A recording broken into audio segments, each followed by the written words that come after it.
Close your eyes and imagine the far north, where the world turns white and silent, where frozen plains stretch endlessly toward horizons bathed in the soft glow of aurora borealis. Here in the Arctic tundra, one of Earth's most extreme environments, lives a small, resilient creature perfectly adapted to survive where few others can. This is the realm of the Arctic fox, and tonight, we'll journey together through their peaceful existence in these lands of ice and snow. Picture now a small, fluffy fox appearing like magic against the pristine snow, its coat so white it seems to be made of winter itself. This remarkable creature is known scientifically as Vulpes lagopus, a name that tells the story of one of its most charming features. Vulpes simply means fox in Latin, but lagopus translates to hare-footed, a poetic reference to the thick fur that covers even the bottoms of their paws, much like the feet of an Arctic hare. These foxes carry many names across different cultures. They're called the white fox, the polar fox, the snow fox, each name capturing something essential about their nature.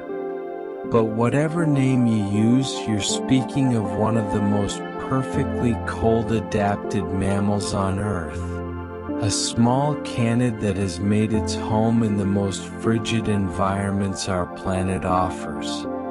Let us look closely at this beautiful creature's size and form. Arctic foxes are relatively small, with bodies measuring approximately 46 to 68 centimeters in length, roughly 18 to 27 inches from nose to rump, making them considerably smaller than many of their fox cousins who live in warmer climates. Their tails add another 30 to 35 centimeters, or about 12 to 14 inches to their total length, creating that characteristic silhouette we'll discuss more in a moment. When fully grown, they weigh between 3 and 8 kilograms, approximately 6.6 to 17 pounds, with males typically being slightly heavier than females. This compact size is no accident but a crucial adaptation.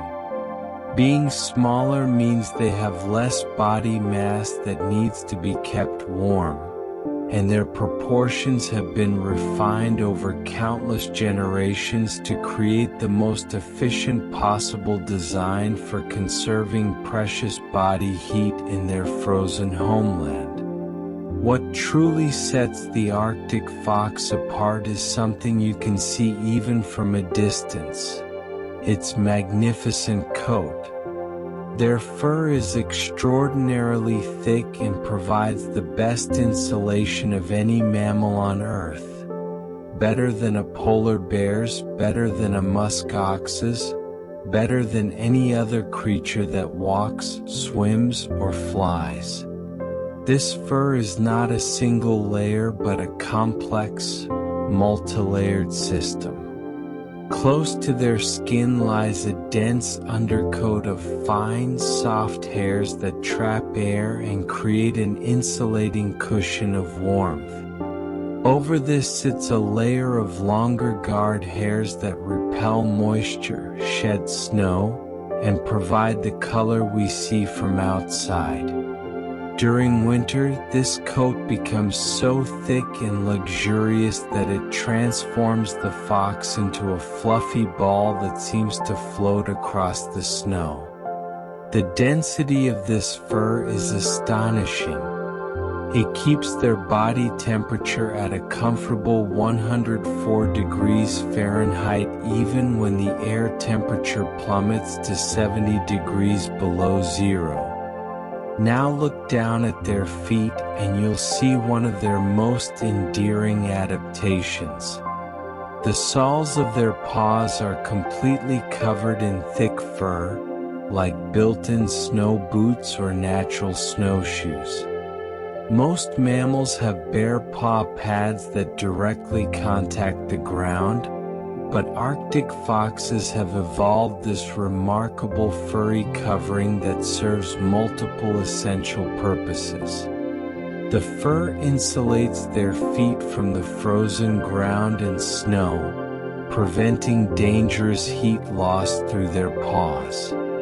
It also provides superior traction on ice and packed snow, helping them maintain their footing on slippery surfaces where bare pads would slide. Additionally, this fur muffles their footsteps, allowing them to move silently across the landscape, a crucial advantage when approaching prey that might hear them coming across the crunching snow. These furry paws, combined with their compact build, distribute their weight effectively, preventing them from breaking through the snow's surface crust and allowing them to walk across terrain where heavier animals would sink and struggle. One of the most fascinating aspects of Arctic foxes is that they come in two distinct color varieties.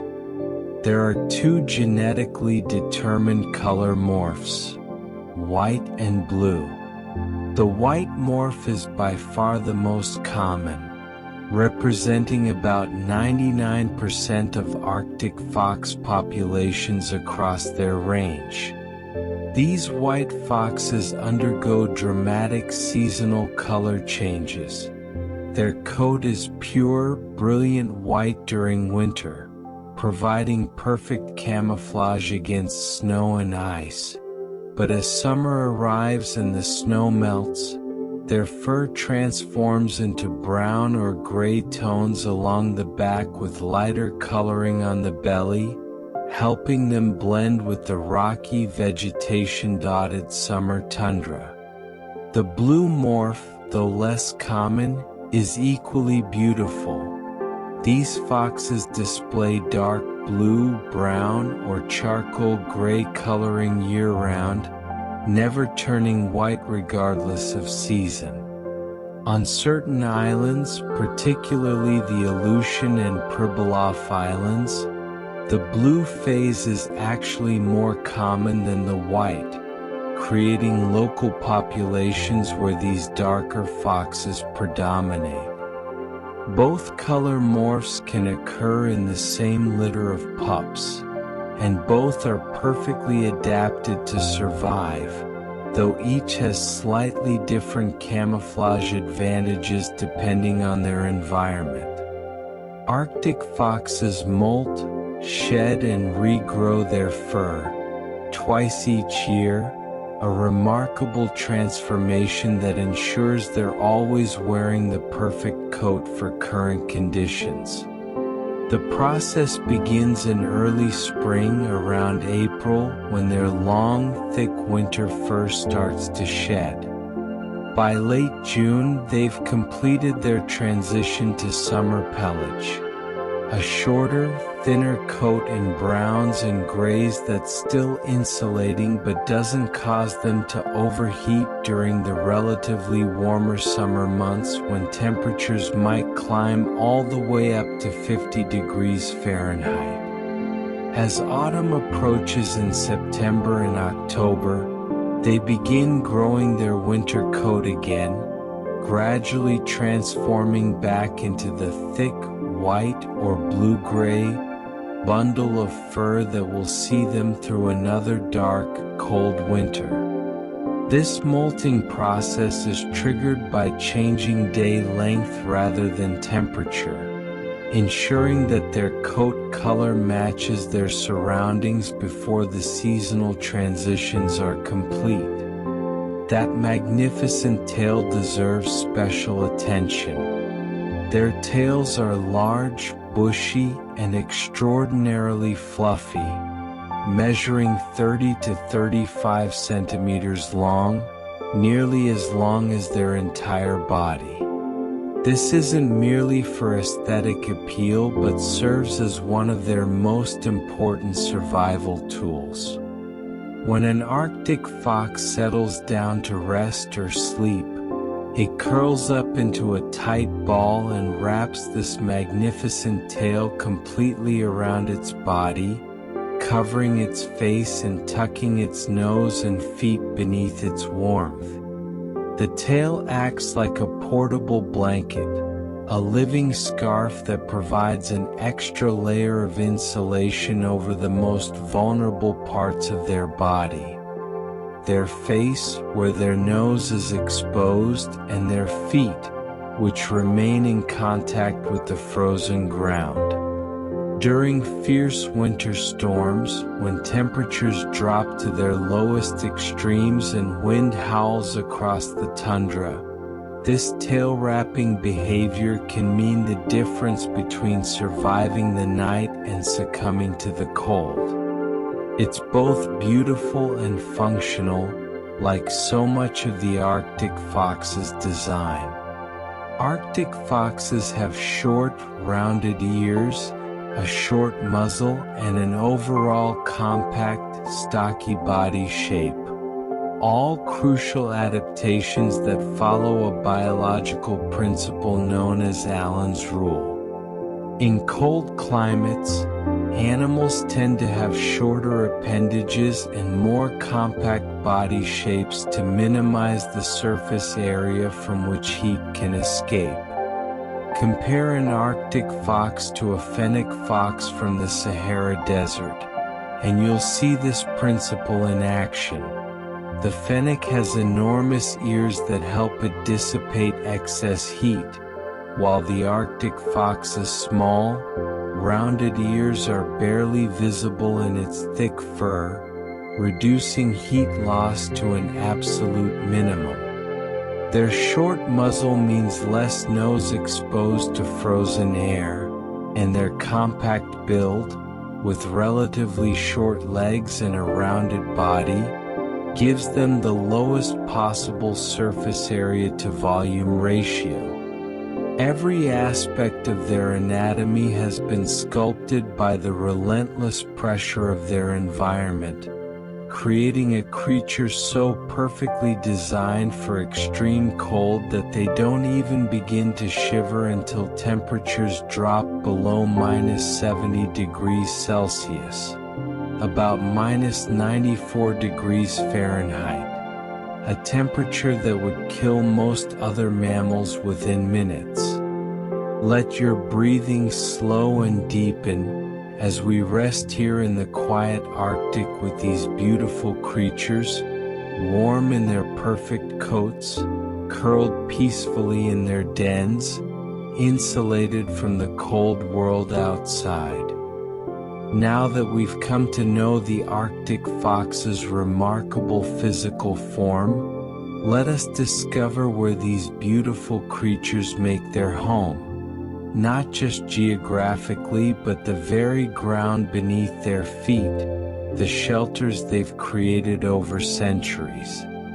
Arctic foxes inhabit the Arctic and alpine tundra regions of the northern hemisphere in a circumpolar distribution, meaning they live in a ring around the top of the world.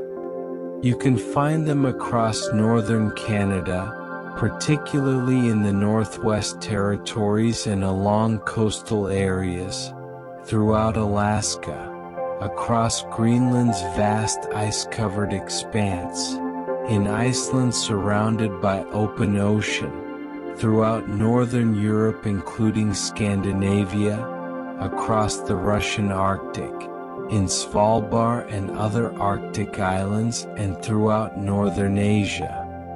This circumpolar range connects populations across different continents, all living in similar extreme conditions.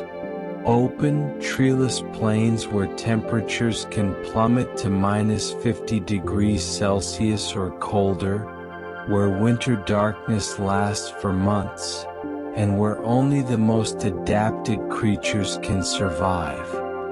The landscape they inhabit is stark and beautiful in its simplicity.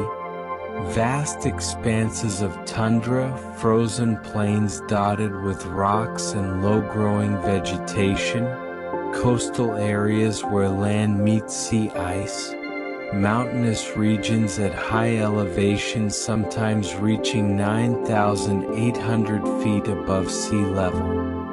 During summer, the tundra comes alive with brief but intense growth. Grasses, sedges, wildflowers, mosses and lichens carpeting the ground in shades of green and gold. But for much of the year, this world is frozen, windswept, and white, a place where survival depends entirely on being perfectly adapted to the cold. In this challenging environment, Arctic foxes create elaborate underground dens, complex systems of tunnels and chambers that can cover as much as 1,000 square meters, roughly 11,000 square feet. These aren't simple burrows but sophisticated underground complexes, architectural marvels constructed over generations. A single den system might have dozens of entrances and exits, multiple chambers for different purposes, tunnels branching and reconnecting in intricate networks. These dens are built in specific locations, slightly raised ground that remains frost-free even in the deepest winter, often in geological formations called eskers, which are long ridges of sedimentary material deposited by ancient glaciers.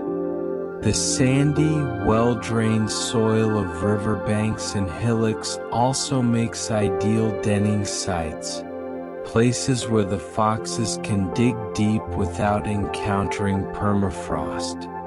What makes these dens truly remarkable is their longevity. Many Arctic fox dens are used for multiple generations and can be hundreds of years old. Some dens are estimated to be 300 years old or more. Imagine the same underground complex sheltering generation after generation of foxes, mothers raising pups in chambers where their grandmothers and great-great-great-grandmothers also raised young. These dens represent continuity, tradition written in earth and stone, passed down through centuries. Over time, the foxes maintain and expand these underground homes, adding new tunnels, enlarging chambers, creating additional entrances.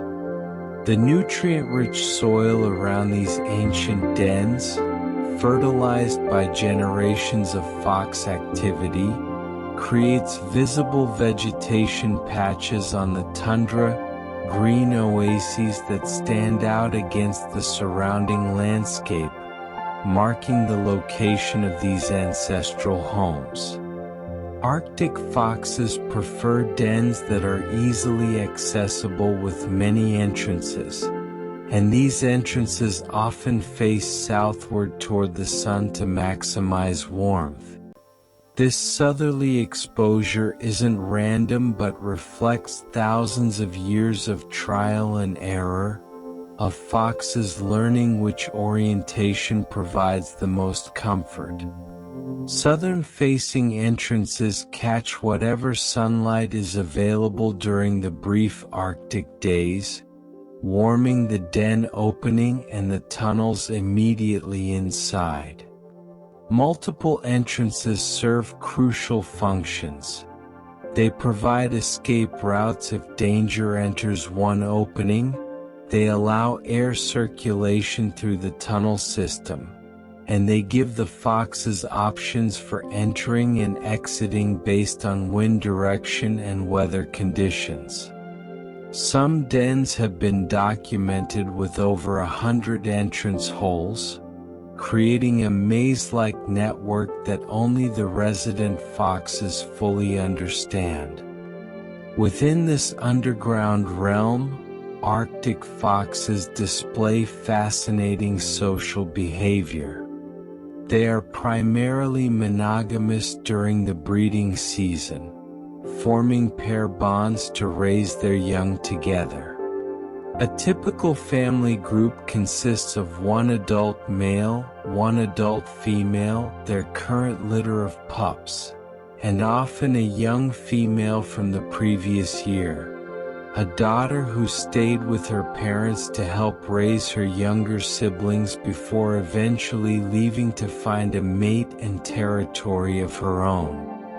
This helper female doesn't breed but assists with caring for the pups, bringing them food, grooming them, watching over them when the parents need to forage. This cooperative breeding strategy increases pup survival rates, as more adults means better protection and more food brought to the den.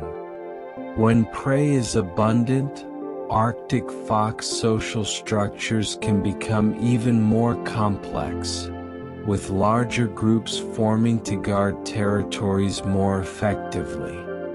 Throughout most of the year, Arctic foxes are nomadic within their home range, moving from place to place in search of food rather than staying in one location.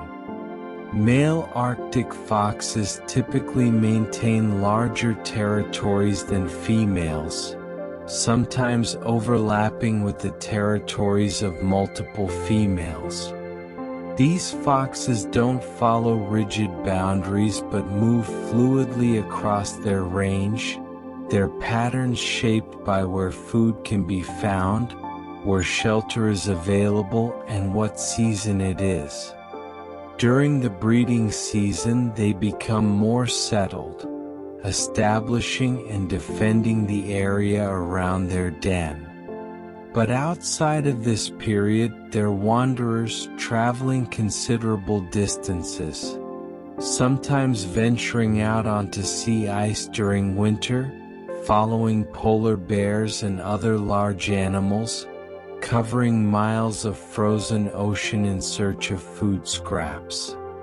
One of their most impressive adaptations for surviving the harsh Arctic winter doesn't involve their fur or their body shape, but their metabolism.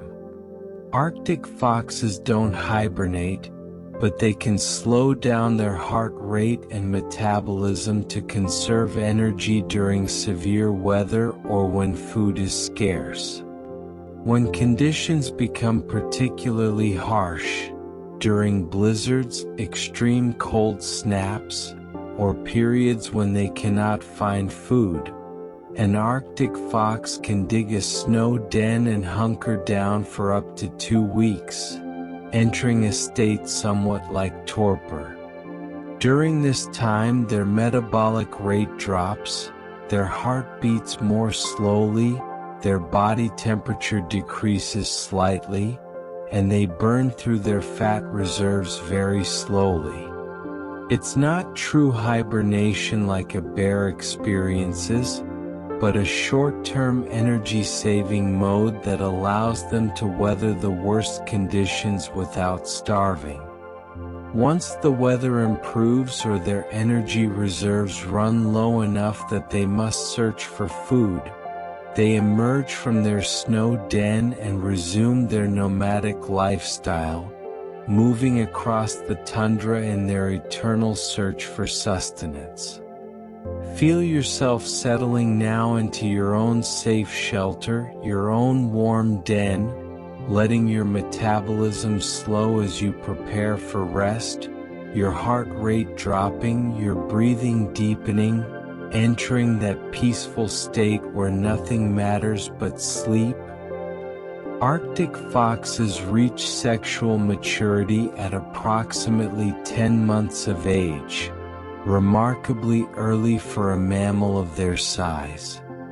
This rapid maturation is an adaptation to their harsh environment, where survival rates can be unpredictable and the opportunity to pass on genes must be seized whenever possible. By the time they experience their first spring, these young foxes are physiologically ready to breed, though many won't successfully do so until their second year when they've gained more experience and established territories of their own. When the breeding season arrives, mating typically occurs from April through July, timed perfectly so that pups will be born during the relatively warm and food-abundant summer months. The exact timing varies across their circumpolar range. Foxes in more southern regions may begin earlier, while those in the high Arctic start slightly later, all responding to the return of daylight and the seasonal cues that regulate their reproductive cycles. During this time, the monogamous pairs we mentioned earlier strengthen their bonds, engaging in play behaviors, mutual grooming, and vocalizations that reaffirm their partnership before the demanding work of raising young begins. After mating occurs, the gestation period lasts approximately 52 days, roughly 7.5 weeks, during which the female's body prepares to bring new life into the world. Throughout this time, she continues her normal activities, moving through her territory, foraging for food, and building up the fat reserves she'll need for the intensive period of nursing that lies ahead. As birth approaches, both parents focus their attention on preparing the natal den, cleaning out chambers, enlarging tunnels if necessary, and ensuring their underground home is ready to welcome the next generation. Then, in the relative warmth of late spring or early summer, the pups are born. Arctic foxes have remarkably large litters, typically ranging from 5 to 8 pups, though they can have as many as 25 pups in a single litter, the largest litter size of any carnivorous mammal. This extraordinary reproductive capacity reflects an adaptation to their prey's population cycles, particularly lemmings, which experience dramatic boom and bust cycles every few years.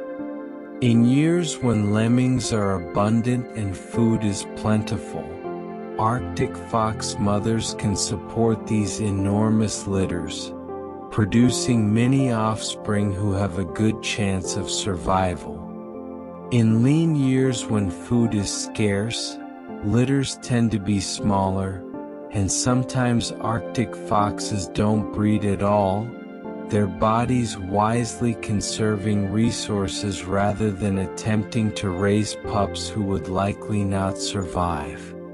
These tiny newborns enter the world in a state of complete helplessness. Pups are born blind, deaf, and toothless, weighing only about 50 to 70 grams, roughly the weight of a tennis ball. Their eyes are sealed shut, their ears are closed, and they cannot regulate their own body temperature. In those first critical days, they are entirely dependent on their mother's warmth and milk, huddled together in the natal chamber deep within the den where the temperature remains relatively stable regardless of conditions outside. The mother rarely leaves during this time, curled protectively around her tiny charges, while the father brings food to sustain her, leaving it at the den entrance for her to retrieve during brief absences. The pups grow rapidly on their mother's rich milk. At approximately 3 to 4 weeks old, the pups begin emerging from the den, venturing for the first time into the world outside their underground nursery. Picture these tiny bundles of fluff, still wearing their soft, dark puppy fur, taking tentative steps into the sunlight, their eyes adjusting to brightness they've never experienced, their noses overwhelmed by the complexity of scents that define the tundra summer. They stay close to the den entrance at first, exploring cautiously while one parent always remains nearby to watch over them. These early expeditions are short, the pups quickly retreating back into the familiar safety of the den if startled by a sudden noise or unfamiliar sight. To navigate their harsh environment, Arctic foxes rely on senses that have been honed to extraordinary sharpness. Their hearing is exceptional. They can detect lemmings moving through tunnels beneath 4 to 5 inches of snow. Imagine standing on a frozen, snow-covered plain and being able to hear the subtle sounds of a small rodent scurrying through its hidden pathways below your feet. The Arctic fox can do exactly that, using those small forward-facing ears to pinpoint the precise location of prey moving through the subnivean zone. That space between the ground and the snow surface where small mammals create complex tunnel systems. When they've located their target with precision, they leap high into the air and pounce, breaking through the snow crust to reach the prey below, a behavior called mousing that's both practical and beautiful to witness. Their sense of smell is equally impressive. Arctic foxes can detect the scent of carcasses from distances of 10 to 40 kilometers, roughly 6 to 25 miles away. Think about that distance. It's like standing in one town and being able to smell something happening in another town far across the landscape. This extraordinary olfactory ability allows them to locate food sources across the vast, featureless expanses of the Arctic, following scent trails carried on the wind to find meals they could never see. They can smell frozen lemmings buried under 46 to 77 centimeters of snow, roughly 18 to 30 inches, and can even detect seal dens hidden beneath 150 centimeters of snow. This remarkable sense of smell, combined with their acute hearing, transforms the apparently empty, frozen landscape into a world rich with information, guiding them to food sources that would remain hidden to animals with less sophisticated sensory abilities. Drift now into the peaceful darkness of the den, warm and safe with your family around you, all your senses at rest, nothing to detect, nothing to worry about, only the soft breathing of those you love and the deep, enveloping comfort of sleep. As the pups grow stronger and more capable with each passing day, their world expands beyond the den walls, preparing them for the independent lives they'll eventually lead across the vast tundra. Pups begin eating solid food when they're about 1 month old, their tiny teeth finally strong enough to handle more than just their mother's milk.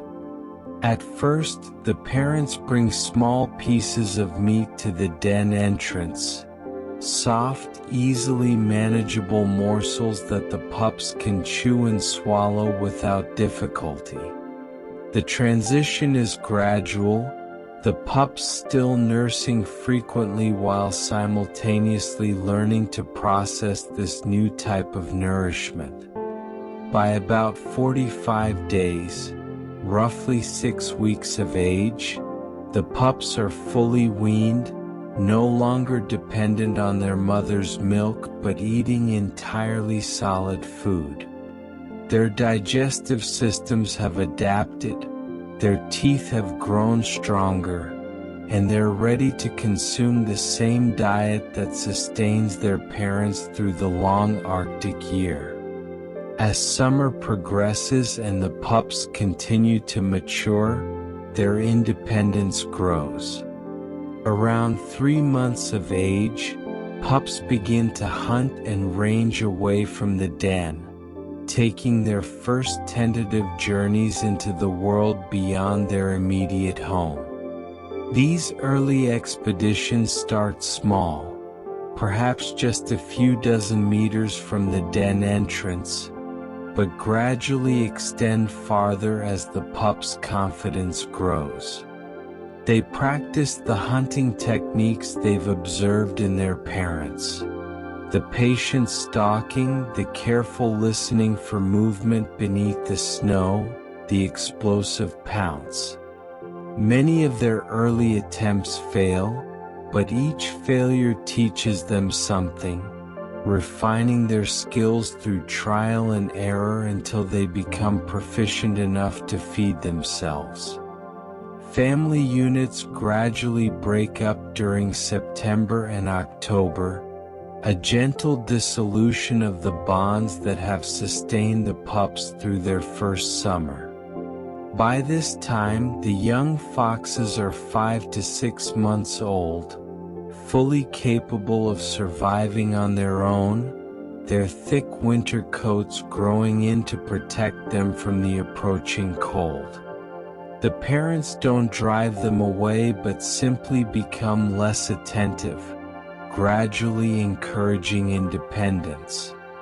Some pups disperse far from their natal territory, traveling impressive distances to find unoccupied areas where they can establish themselves. Others remain relatively close to where they were born, particularly females who sometimes settle in territories adjacent to their mothers. Each young fox must now face the world alone, carrying with them everything their parents taught them during those crucial summer months.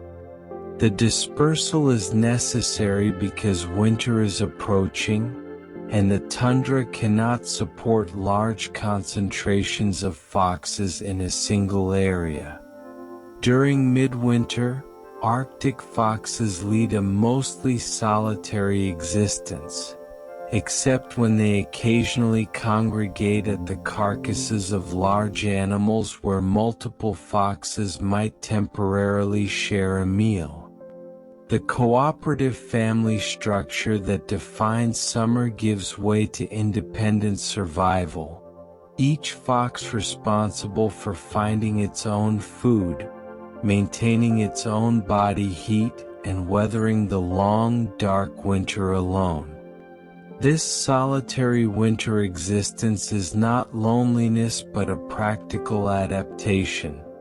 When food is scarce, competition between foxes would be counterproductive, so they spread out across vast territories, each fox working its own section of the frozen landscape. Life expectancy for these remarkable creatures varies greatly depending on circumstances. In the wild, Arctic foxes typically live around 3 to 6 years, with the harsh conditions of their environment taking a constant toll. Many pups don't survive their first winter. When food is scarce and temperatures are at their most extreme, young foxes who haven't yet fully mastered survival skills often perish. Those who do survive to adulthood face continuing challenges. Accidents on the ice, periods of food scarcity, extreme weather events, and the constant energy demands of maintaining body temperature in sub-zero conditions. Some exceptional individuals, however, have been documented surviving up to 11 years in the wild, testament to both their resilience and their mastery of Arctic survival skills. In captivity, where food is consistent and medical care is available, Arctic foxes can live up to 14 years, more than double their typical wild lifespan. Protected from the elements, freed from the constant search for food, and shielded from the countless dangers of Arctic life, captive Arctic foxes can reach their full biological potential. This dramatic difference in lifespan between wild and captive animals underscores just how challenging life in the Arctic truly is, how every day requires constant vigilance and effort, how survival is never guaranteed but must be earned through skill, adaptation, and sometimes simply luck. The paws that carry Arctic foxes across their frozen world possess yet another remarkable adaptation we haven't fully explored. Arctic foxes can keep their paw pads above the tissue freezing point, about -1 degree Celsius or 30 degrees Fahrenheit, even when standing on ice and snow that's much colder, without losing mobility or feeling pain. They accomplish this through a sophisticated biological mechanism called countercurrent heat exchange. As warm arterial blood flows down toward the paws, it passes very close to cold venous blood returning from the paws. Heat transfers from the warm arterial blood to the cold venous blood, pre-warming the blood returning to the body core while pre-cooling the blood heading to the extremities. This system allows the paws to operate at a temperature just above freezing, cold enough to minimize heat loss but warm enough to prevent tissue damage, while keeping the core body temperature comfortably warm. The paw pads themselves can be cold to the touch, but they never quite freeze, a delicate balance maintained through elegant circulatory engineering. Rest now in perfect temperature regulation, your body knowing exactly how warm or cool each part needs to be, systems balancing themselves without thought or effort, maintaining the perfect conditions for deep, restorative sleep. To survive in their extreme environment, Arctic foxes have developed not just physical adaptations but also clever behaviors that help them navigate the challenges of finding and preserving food in the frozen north.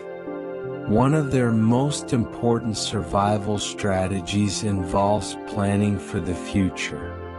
Arctic foxes cache food, storing surplus meals for later consumption, a behavior that becomes crucial during the harshest winter months when food sources become unpredictable. When they successfully find more food than they can eat at once, they carefully bury it in the snow or tuck it away in rocky crevices, creating scattered pantries throughout their territory. These food caches might contain pieces of meat, eggs they've discovered at bird colonies, or even whole small animals. The frigid Arctic temperatures act as a natural freezer, preserving these caches for weeks or even months. When times are lean and fresh food cannot be found, the foxes draw upon these hidden reserves, remembering the locations of their stored meals with remarkable precision. Their resilience to cold temperatures is almost beyond comprehension. Arctic foxes can survive in temperatures as low as -70 degrees Celsius, about -94 degrees Fahrenheit, before they even begin to shiver, a threshold that would be instantly lethal to most other mammals. This extraordinary cold tolerance comes from the combination of all their adaptations working together. That incredibly dense fur, their compact body shape, their efficient metabolism, and their ability to conserve heat in their core while allowing their extremities to cool slightly. They don't just survive these temperatures. They remain active, alert, and capable of finding food even when the thermometer plummets to levels that seem incompatible with life. Despite their solitary nature for much of the year, Arctic foxes communicate using at least 6 distinct vocalizations. Territorial barks that announce ownership of an area, warning barks that alert family members to potential danger, alarm calls that signal immediate threats, soft cooing sounds exchanged between mates or between parents and pups, whines that express various emotional states, and yips used in social interactions. Each sound carries specific meaning, understood by other foxes who hear it. During the breeding season, when family groups form around the den, the soundscape becomes richer. Pups crying for attention, parents calling to each other, territorial disputes with neighboring foxes creating a symphony of communication across the tundra. Even in winter's solitude, a fox might bark to warn another away from its hunting grounds, the sound carrying far across the frozen silence. Throughout all this activity and all these temperature extremes, their core body temperature remains stable at approximately 104 degrees Fahrenheit, about 40 degrees Celsius. Regardless of whether the outside air is just below freezing or 70 degrees below zero. This remarkable thermoregulation represents one of nature's finest achievements in biological engineering. While their paws might cool to just above freezing and their outer fur might be ice cold to the touch, deep inside, their vital organs maintain that perfect constant temperature. Their heart beats steadily, their blood flows freely, their brain functions normally, all protected by layers of insulation and sophisticated circulatory systems that ensure the core remains at optimal operating temperature no matter what frozen hell exists beyond their fur. Their extraordinary sense of smell serves them in ways we're only beginning to fully appreciate. Arctic foxes can smell sealed dens from as far as a mile away, detecting the faint odors that escape from the breathing holes and birthing layers that seals create beneath the snow. This olfactory ability allows them to locate food sources that would be completely invisible to the eye. A seal pup resting in its snow-covered den, a cache of food buried by another fox months ago, or carrion hidden beneath drifted snow. Their moist noses, protected from frostbite by constant licking and specialized blood flow, act like sophisticated chemical detectors, processing the complex mixture of scents carried on Arctic winds and extracting the information that means the difference between eating and starving.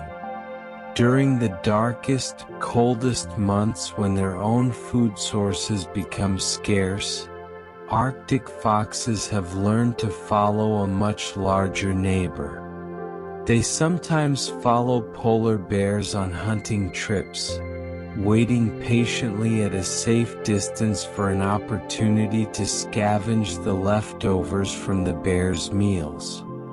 When a polar bear successfully catches a seal, their primary prey, they typically consume the fat-rich blubber and skin but leave behind substantial amounts of meat and other parts. For an Arctic fox, these remains represent a feast. The fox waits, watching from a distance, sometimes for hours, until the bear has eaten its fill and moved on. Only then does the fox approach cautiously, checking that the coast is clear, before feeding on what the bear has left behind.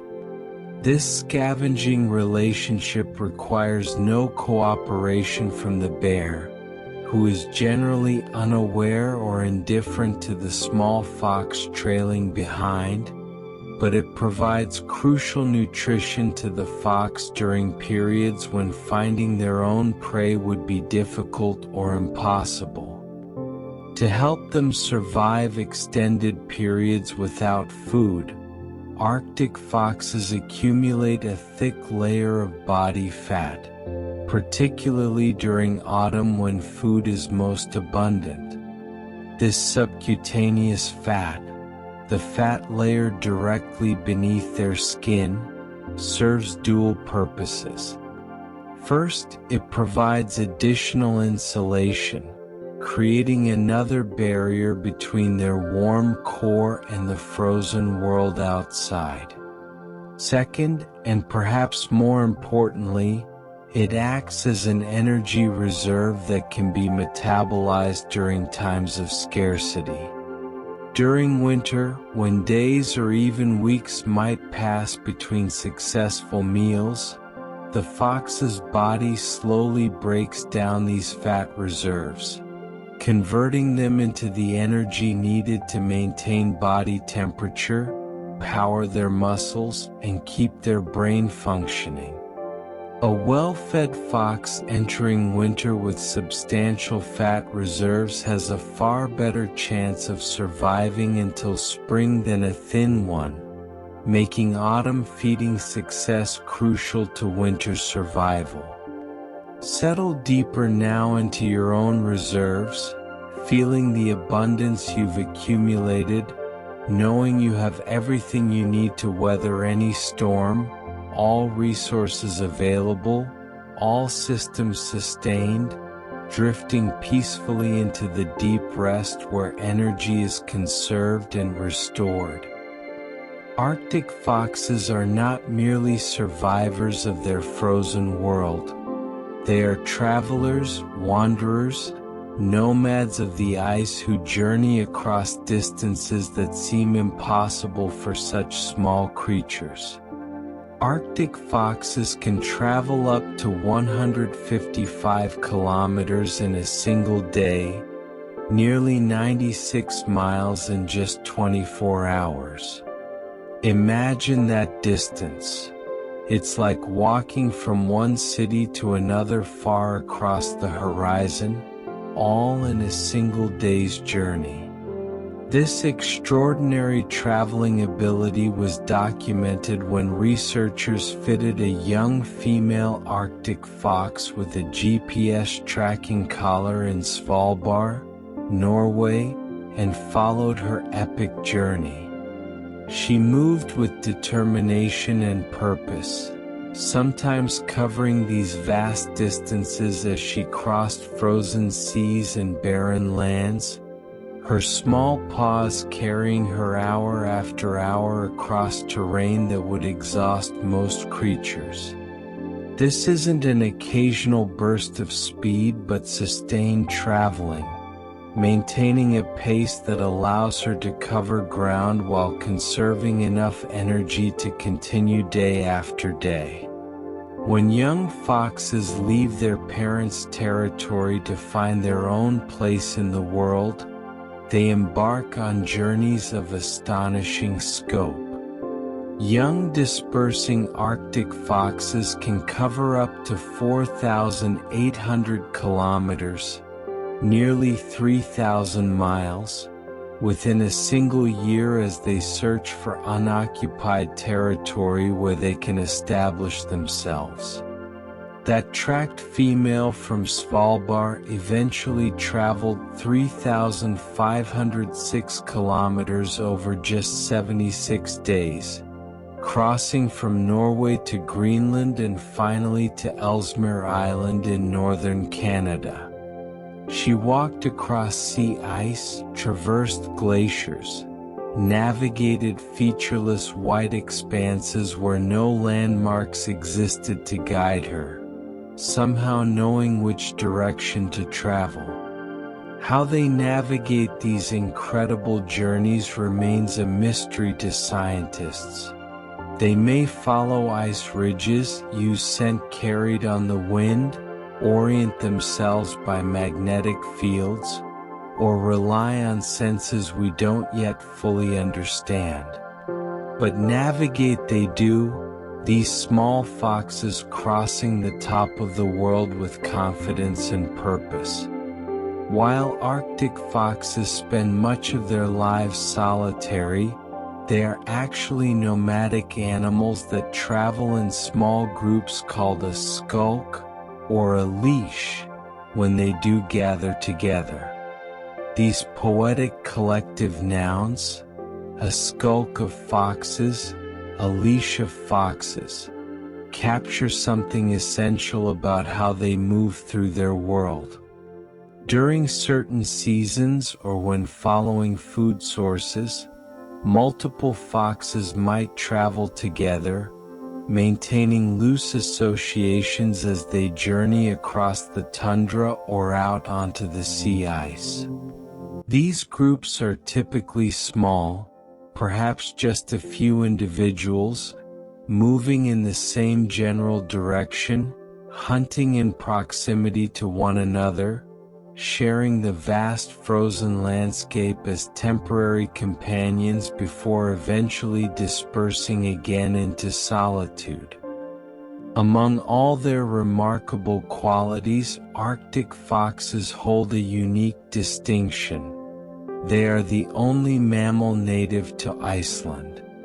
When humans first arrived in Iceland around the 9th century, they found this island already inhabited by Arctic foxes who had walked across the frozen ocean during past ice ages when sea ice connected Iceland to Greenland and other Arctic lands. Every other mammal in Iceland was brought by humans. Horses, sheep, cattle, even the mice and rats arrived on ships. But the Arctic fox was there first, having claimed this volcanic island as home long before humans ever knew it existed. Today, Iceland's Arctic fox population carries special significance for researchers, representing an isolated group whose genetics tell stories of ancient migrations and past climate events. Their metabolic flexibility extends beyond the ability to enter torpor during extreme weather. Arctic foxes can reduce their metabolic rate by half while still remaining active, an astonishing feat that allows them to conserve energy even while continuing to search for food. Most animals can either be active, expending energy at normal rates, or be at rest with reduced metabolism. Arctic foxes have found a middle path, downshifting their internal systems into a more efficient mode while still maintaining the ability to move, hunt, and respond to their environment.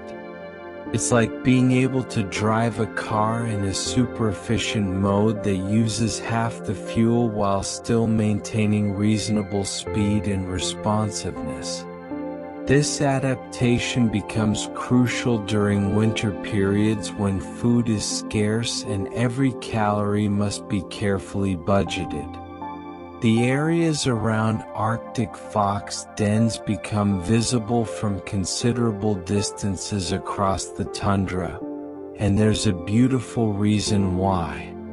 Arctic foxes deposit nutrients around their dens through urination, defecation, and food remains, making the vegetation in these areas up to 70% more productive than surrounding tundra. These nutrient-enriched zones appear as patches of lusher, greener vegetation, small oases of fertility on the generally sparse landscape. Plants grow more densely, reach taller heights, and produce more flowers and seeds in these fox gardens. This increased plant productivity in turn attracts herbivores like lemmings and voles, which attracts the foxes back to hunt, creating a positive feedback loop where the fox's presence enriches their own hunting grounds. These vegetation patches, visible from aircraft or high points on the land, mark the locations of fox dens and reveal which dens have been most actively used. Some of these enriched areas around the oldest dens have been accumulating nutrients for centuries. Arctic foxes routinely venture out onto sea ice during winter, sometimes traveling hundreds of kilometers from land. When the ocean freezes solid in winter, it ceases to be a barrier and becomes instead a highway, a frozen plain stretching endlessly in all directions. Arctic foxes walk confidently across this frozen ocean, following polar bears who might lead them to seal kills, investigating pressure ridges where ice has buckled and cracked, checking breathing holes where seals might emerge. They've been documented 800 kilometers from the nearest coastline, tiny specks of life on the vast white emptiness of the frozen Arctic Ocean. These sea ice journeys serve multiple purposes. They provide access to marine food sources. They allow foxes to travel between distant land masses, and they enable young foxes to disperse to new territories that might be unreachable by any other route. Despite all the challenges they face and the extreme environment they inhabit, Arctic foxes have a conservation status of least concern, according to the International Union for Conservation of Nature. This designation means that overall, across their circumpolar range, Arctic fox populations remain relatively stable and healthy. They're widespread throughout the Arctic, present in good numbers in most areas, and their population isn't experiencing the sharp declines that threaten many other species. Certain isolated populations, such as those in Scandinavia, do face local threats and require conservation attention, but the species as a whole remains resilient, continuing to thrive in one of Earth's harshest environments, a testament to their remarkable adaptations and their flexibility in the face of change. Feel yourself traveling now in peaceful dreams, covering vast distances without effort, moving through spaces that welcome you, finding your way home by instinct alone, knowing exactly where you need to be, arriving safely at your destination, which is simply here, resting, sleeping. Arctic foxes possess detailed dental structure and remarkable behavioral adaptations that equip them not just for survival, but for thriving in their challenging world. Adult Arctic foxes have 42 teeth consisting of 12 incisors, 4 canines, 16 premolars, and 10 molars. This complete dental array provides them with all the tools they need: sharp incisors for picking meat from bones, powerful canines for gripping, premolars for shearing, and molars for crushing. These teeth are sharp and well adapted for their carnivorous lifestyle, though as we've learned, they supplement their meat diet with berries, seaweed, and other plant materials when available. The structure of their jaws and the arrangement of these teeth create an efficient system for processing the diverse foods their opportunistic nature leads them to consume. Their relationship with lemmings, those small rodents that make up the bulk of their inland diet, creates one of nature's most fascinating population dynamics. Arctic fox populations fluctuate dramatically in sync with lemming populations, which peak and crash on a 3 to 5 year cycle. When lemmings are abundant, Arctic foxes thrive, producing those remarkably large litters of up to 25 pups. During these boom years, food is plentiful, pups have high survival rates, and fox numbers swell across the tundra. But lemmings are short-lived creatures, and their populations inevitably crash after a few years of abundance. When this happens, fox numbers plummet in response, litters become smaller or don't occur at all, and many foxes perish from starvation or must undertake dangerous migrations to find food elsewhere. This tight coupling between predator and prey creates a cycling pattern where both species populations rise and fall together, connected by invisible threads of dependence. Intriguingly, lemmings sometimes build their nests right on top of Arctic fox dens, despite the foxes being their primary predators. Researchers observing this puzzling behavior near Churchill, Canada, discovered lemmings creating nests in the snow directly above the underground chambers where foxes sleep. The reasons for this risky real estate choice aren't entirely clear. Perhaps the slightly warmer microclimate around active dens provides better nesting conditions. Or perhaps the nutrient-enriched vegetation growing around fox dens attracts the lemmings to these sites.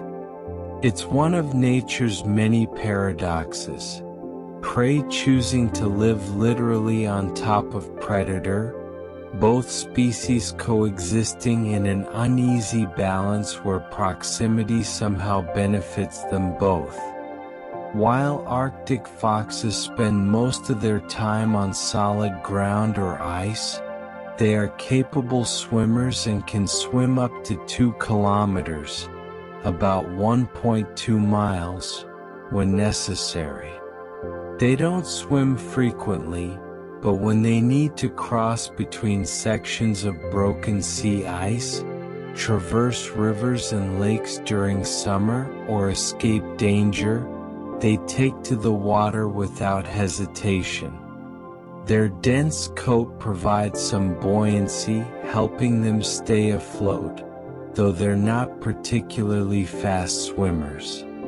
They paddle steadily, keeping their snouts above water, moving with determination rather than grace.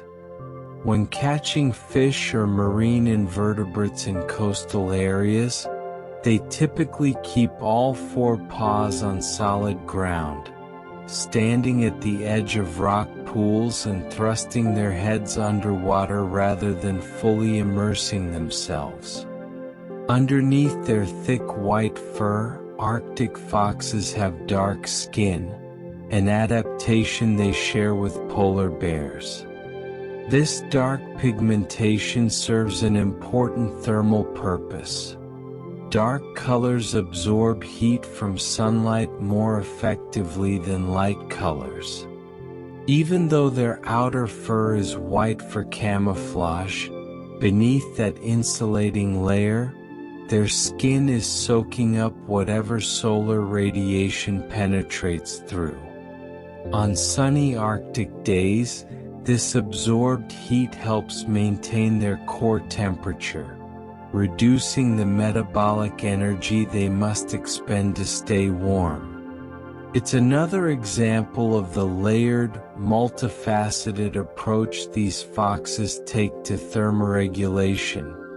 Every part of their body, from the surface to the core, from the paw pads to the skin, contributes to the constant challenge of maintaining warmth in one of Earth's coldest environments.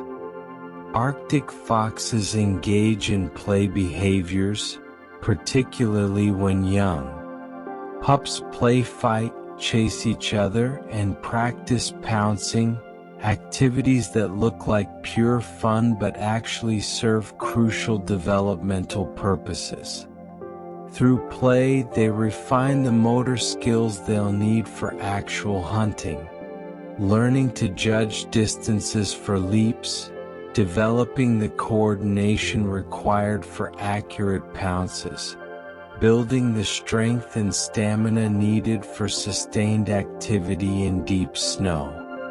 Play also strengthens social bonds between siblings, teaches them about bite inhibition and appropriate force during interactions, and provides practice in reading body language and behavioral cues. Even adult Arctic foxes occasionally engage in play behaviors, especially bonded pairs who might chase each other across the snow or engage in gentle mock fighting, maintaining their physical fitness and social connections through these seemingly frivolous activities. An often overlooked aspect of Arctic fox ecology is their role as seed dispersers. Arctic foxes consume berries and fruits during summer and autumn, ingesting seeds along with the nutritious flesh. These seeds pass through the fox's digestive system relatively intact and are deposited in feces across the fox's range, often considerable distances from where the berries were consumed. In the nutrient-poor Arctic environment, these seed-containing droppings provide both the seeds themselves and a rich fertilizer to help them germinate. Arctic foxes thus contribute to plant reproduction and distribution across the tundra, connecting plant and animal communities in ways that aren't immediately obvious but that play important roles in ecosystem function. Arctic foxes mate for life once they've formed a monogamous bond, creating partnerships that can last for years. These devoted pairs return to each other season after season, reuniting at their traditional den sites, cooperating to raise litter after litter of pups together. This long-term bonding creates stability in their social structure and increases reproductive success. Pairs who know each other well coordinate more effectively when raising young, and the familiarity between mates reduces the time and energy that would otherwise be spent finding new partners each year. When one member of a bonded pair dies, the survivor often takes considerable time to find a new mate, if they ever do, suggesting these partnerships involve genuine bonds beyond mere reproductive convenience.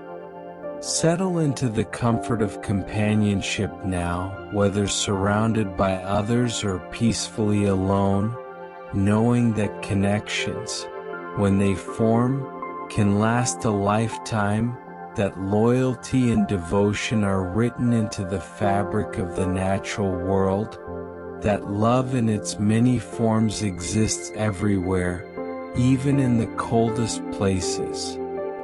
The Arctic fox's sensory world is rich and complex, filled with information we can barely imagine, and their physical features continue to reveal elegant solutions to Arctic survival.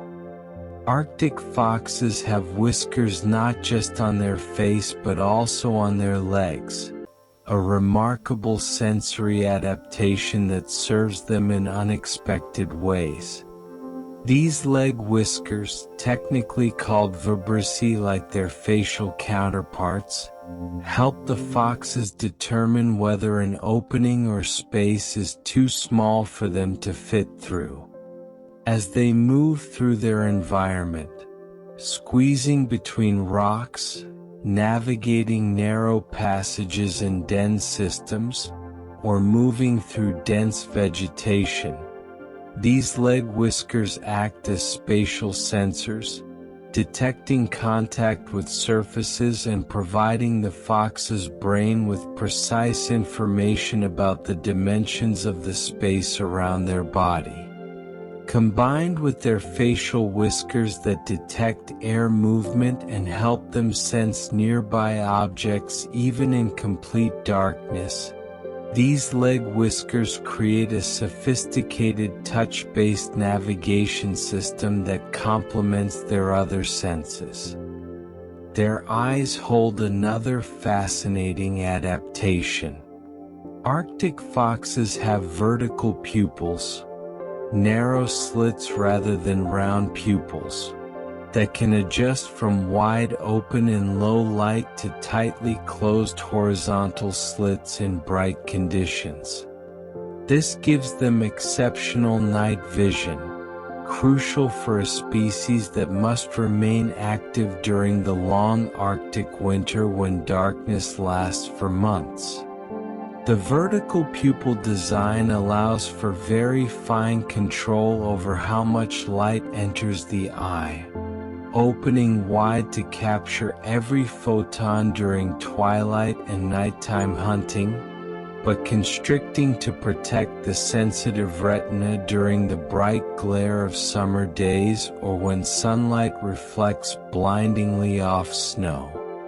This adaptability means Arctic foxes can see equally well whether hunting under the aurora borealis, during the blue twilight that passes for daytime in winter, or under the midnight sun of summer. Communication among Arctic foxes extends beyond vocalizations to include rich body language. They use body postures such as arching their backs or raising their tails to convey messages to other foxes.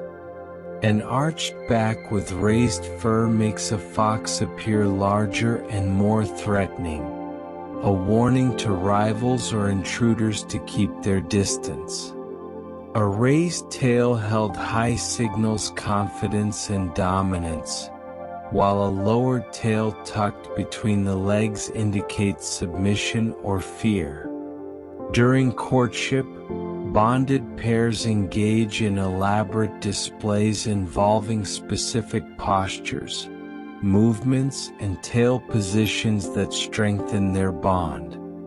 Young pups learn to read these postural signals from their parents and siblings, developing fluency in this silent language that allows foxes to communicate complex messages without making sounds that might alert prey or attract danger. Within the canine family, Arctic foxes hold the distinction of being the smallest member, even smaller than many domestic dog breeds. This compact size, which might seem like a disadvantage, is actually one of their greatest assets in the Arctic. Being small means they need less food to sustain themselves, can fit into smaller den spaces that provide better insulation, and can navigate through narrow passages in ice and rock that larger predators cannot follow. Their small size, combined with their low surface area to volume ratio from their compact body shape, makes them remarkably efficient at conserving heat. A larger fox would require proportionally more food to maintain the same body temperature in Arctic conditions. The species displays genetic diversity across its range. There are 5 recognized subspecies of Arctic fox distributed throughout the Arctic Circle, each adapted to slightly different regional conditions. These subspecies have evolved subtle differences in size, fur characteristics, and behavior based on their specific environments.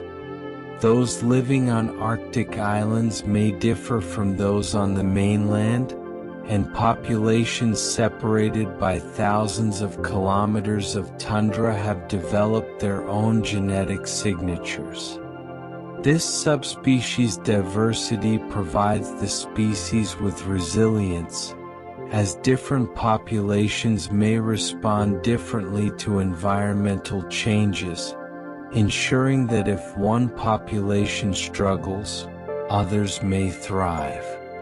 Nomadic behavior becomes more common as Arctic foxes age, a pattern researchers have documented by tracking individual foxes over multiple years. Young foxes in their first year or two tend to establish and defend territories, attempting to settle into stable home ranges. But as they grow older, many foxes, particularly those who have experienced multiple lemming population crashes, become increasingly nomadic, abandoning territorial behavior in favor of a wandering lifestyle. These older nomadic foxes travel vast distances, following food sources rather than defending fixed territories, perhaps having learned through experience that in the unpredictable Arctic, flexibility often serves better than rigid territoriality. However, this nomadic lifestyle comes with significant risks. Migratory foxes have a mortality rate more than 3 times higher than resident foxes who maintain stable territories. The dangers of long-distance travel are manifold. Crossing sea ice where storms can suddenly break up the frozen surface, traversing unfamiliar terrain where the locations of dangers aren't known, expending enormous energy reserves that may not be replenished if food isn't found, and entering the territories of established foxes who may drive them away or engage in conflicts. Despite these risks, migration remains a crucial survival strategy for some individuals, particularly during severe lemming population crashes when staying in one place would mean certain starvation. The choice between residency and migration represents a gamble. Stay and possibly starve, or travel and possibly survive, but face a much higher immediate risk of death. Sharp, curved claws on all 4 paws help Arctic foxes navigate icy terrain, dig their extensive den systems and maintain balance on slippery surfaces. These claws are not retractable like a cat's but are always extended, providing constant traction. On ice, the claws dig in with each step, preventing dangerous slips that could result in injury. In snow, they help the fox maintain purchase on slopes and facilitate the explosive digging behavior they use when pouncing on prey beneath the snow surface. When excavating dens, these claws become powerful tools, breaking through frozen soil and moving surprising amounts of earth. The claws themselves are continuously growing, worn down through constant use against rock, ice, and frozen ground, maintaining their sharp points throughout the fox's life. Rest now with all your senses quiet, your eyes closed in darkness, your body perfectly balanced, your awareness of the world fading as sleep approaches, all the information you needed today already gathered, all the communication already complete, nothing left to do but rest. Modern science has revealed even more fascinating details about Arctic foxes, while also recognizing the deep traditional knowledge that indigenous peoples have held about these creatures for thousands of years. Scientists track Arctic fox movements using GPS satellite collars, tiny electronic devices fitted around the necks of foxes that record their precise locations multiple times each day. These collars, weighing only about 65 grams so as not to burden the small foxes, transmit data to satellites orbiting overhead, allowing researchers to follow individuals across vast distances and through terrain where human observers could never go. The data collected from these tracking studies has revolutionized our understanding of Arctic fox behavior, revealing their incredible traveling distances, their use of sea ice as highways, and their flexible responses to changing conditions. That epic 3,506-kilometer journey by the young female fox from Norway to Canada that we mentioned earlier was only known because she was wearing one of these GPS collars, her location recorded and transmitted back to amazed scientists who watched her progress in real time. When an Arctic fox detects prey moving beneath the snow, they perform a characteristic high leap followed by a downward pounce, breaking through the snow crust to capture prey below. This hunting technique, sometimes called mousing, is both graceful and effective. The fox stands very still, head tilted, listening intently. Once it has pinpointed the exact location of a lemming moving through its subnivean tunnel, the fox crouches slightly, then springs upward and forward in an arcing leap, its body forming a curve in the air. At the apex of the jump, it tucks its front legs and drives downward head first, using its weight and momentum to punch through the snow crust. Often, only the fox's rear end and tail remain visible above the surface, the rest of its body having disappeared entirely into the snow. Seconds later, it emerges triumphant, prey secured, having executed one of nature's most elegant hunting techniques. The relationship between Arctic foxes and climate change is complex and multifaceted. Climate change is affecting Arctic foxes through loss of sea ice, which they use for traveling and hunting, fundamentally altering the landscape that has shaped their evolution. As the Arctic warms and sea ice forms later in autumn and breaks up earlier in spring, the frozen highways that connect different land masses become less reliable. Foxes who once traveled freely between islands and across vast stretches of frozen ocean now face open water that they cannot cross, isolating populations and limiting their ability to disperse or find new territories. The warming also affects prey populations.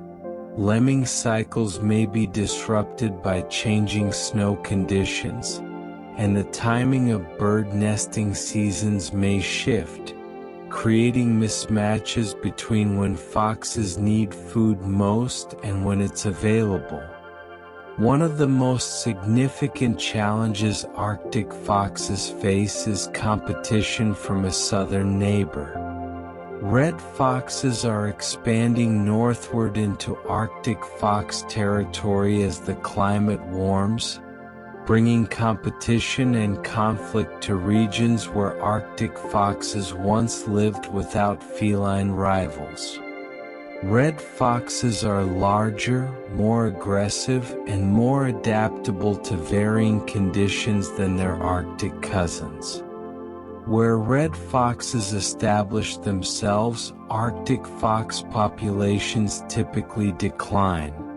The red foxes may directly attack Arctic foxes, compete for the same food sources, and even take over Arctic fox dens.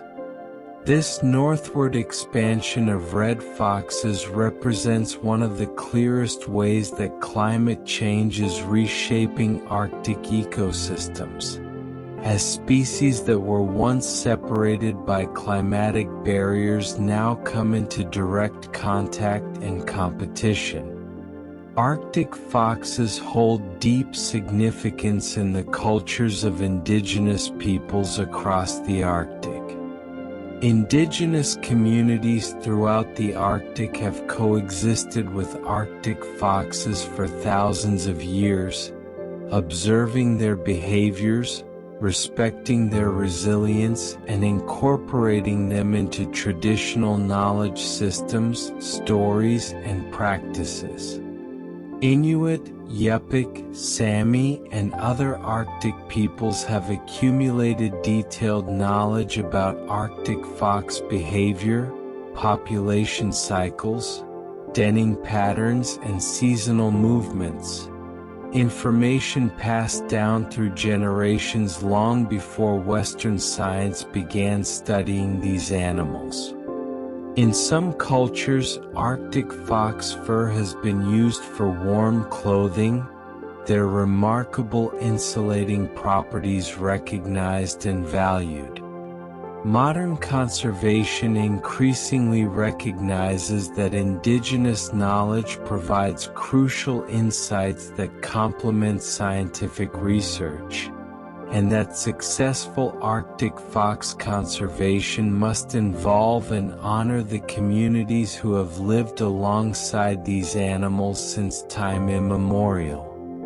Beyond their feet, their tail serves an important function in balance, much like a cat's tail helps them maintain equilibrium.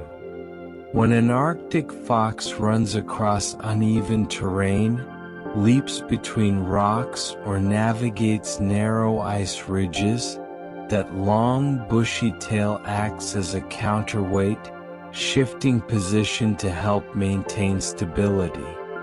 During those dramatic hunting pounces we described, the tail helps them control their trajectory through the air and orient their body for the perfect landing.